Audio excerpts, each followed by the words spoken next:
Good morning mga kabiyahe, andito tayo muli sa Motorlandia, Molino Tres, Bacoor, Cavite. Magpa-press update tayo ngayon dito mga kabiyahe. At para makita ninyo kung may mga pagbabago ba, tara let's go, punta natin sa loob.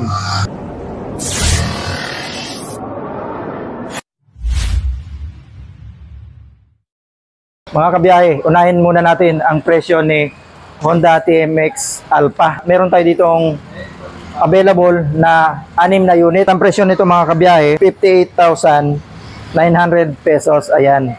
Yan yung presyo ni Honda TMX Alpha. At ang color niyang available dito ay meron tayong matte gray, meron tayong glossy candy red, at meron tayo ditong glossy black. Dito naman sa dulo, meron tayo ditong isang Kawasaki Barako. Ito po yung Barako 3. May variant ito mga kabiyahe na 4 na variant. Meron tayo ditong Barako 3 na Kick FI, meron din Barako 3 Electric FI, at meron din Barako 175 Electric, at meron din 175 Kick. So sa Electric at FI natin mga kabiyahe, meron tayong dalawa, pero ang available lang natin dito ay ito lang, Barako 3. Sasabihin ko na rin yung presyo ng 4. Ang presyo mga kabiyahe ng Barako 3 na Kick lang ay Kick FI niya ay 97,500 pesos, at yung Barako 3 Electric naman na FI ay 101,500 pesos. Yan po yung SRP niya. At yung Barako 175 Electric, hindi po yan FI, ay 95,000.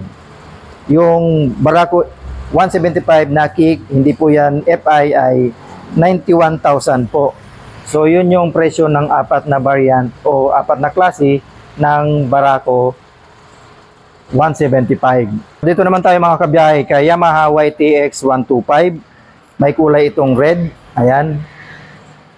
At ang presyo naman ito, inaabot lang po siya ng 59,900 pesos. Meron din tayo dito mga kabiyahe ng Kawasaki Rouser NS125 FI. Ang presyo nito mga kabiyahe ay 83,500 pesos. Ito naman mga kabiyahe, si Kawasaki Bajaj CT125. May presyo ito na 60,700 pesos. Ito po ay isang pantra motorcycle, at isa rin po ito sa may advice ko po sa mga gagamit nito na pang negosyo, panghabal-habal, or kahit saan mo gamitin ito mga kabiyahe. Ito ay sobrang napakatipid ng gas pagdating sa pantra motorcycle. So ito naman mga kabiyahe, si Kawasaki Bajaj 100. Cash in installment, available po siya with free Kawasaki t-shirt and cap. Ayan. At may presyo yan mga kabiyahe, 59,200 pesos. Available din tayo dito mga kabiyahe ng Honda ADB. May SRP ito mga kabiyahe ng 166,900 pesos. At kung kukunin natin ang installment, may down payment ito na 16,800 pesos. Sa 3 taon o 36 months, may monthly tayo ditong hulugan na 6,950 pesos. Meron din tayo mga kabiyaheng available na Honda Winner X. Ayan. Ito po siya, kulay red. May 3 variant ito mga kabiyahe, at isasabi ko na rin sa inyo yung mga presyo nito. Pero ang available na unit dito is ito pong kulay pula ngayon. Ang unang variant ito mga kabiyahe, yung Honda Winner X Premium. Ayan. Ang presyo, 126,900 pesos sa SRP. At yung ikalawang variant naman mga kabiyahe ni Honda Winner X, ito yung Honda Winner X Standard. SRP nito mga kabiyahe ay 120,900 pesos. At yung isang variant naman mga kabiyahe, which is ito nga po yung Honda Winner X Racing. Ito na po yung pinakamataas sa kanilang tatlo.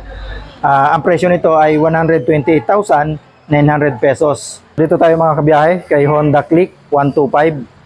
Ito yung 2024 version. Ayan. Click 125S edition. May cash tayo dito ng 84,900 pesos. Ayan po yung presyo ng Honda Click 125. At meron sila ditong kulay na black, glossy black, at saka matte red. At meron pa tayo dito mga kabiyaheng combination na blue and white. Ayan. Meron pa tayo doon sa loob, glossy gray. Ayan. At meron din doon matte red. Ayan. At ang presyo naman mga kabiyahe ng Honda Click 160, 122,900 pesos. So dito tayo mga kabiyahe sa Honda Beat.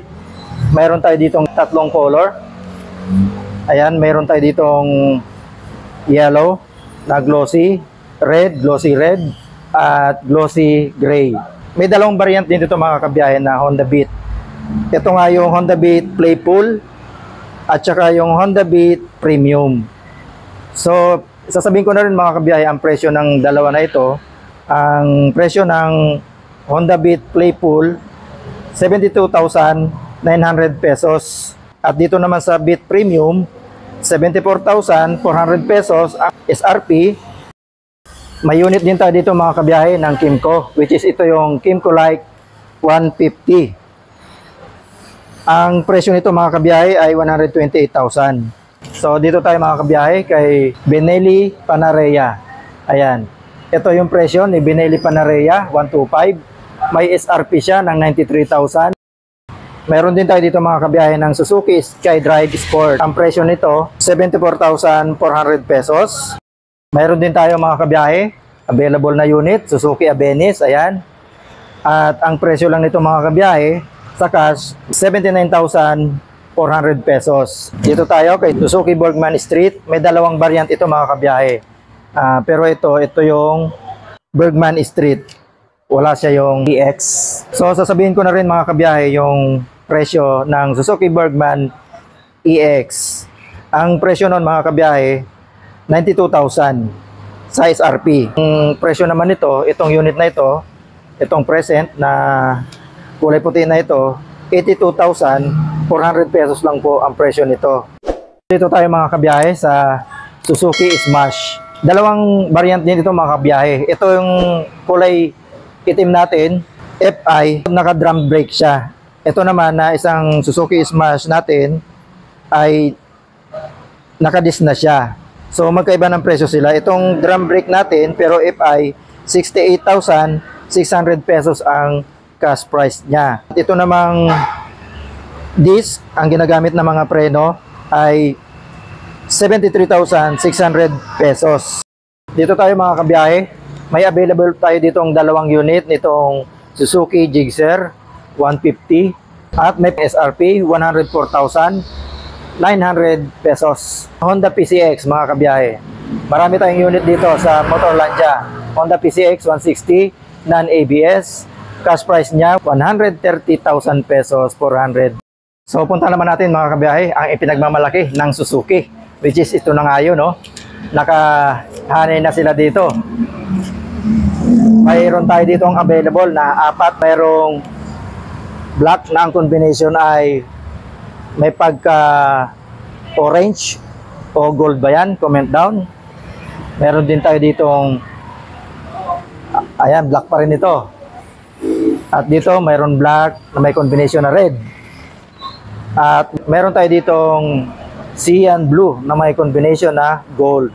Raider R150 Fi.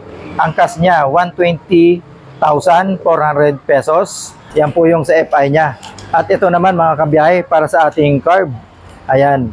Meron tayo ditong Suzuki 150. Ayan, Raider carb. Meron price na 104,900 pesos.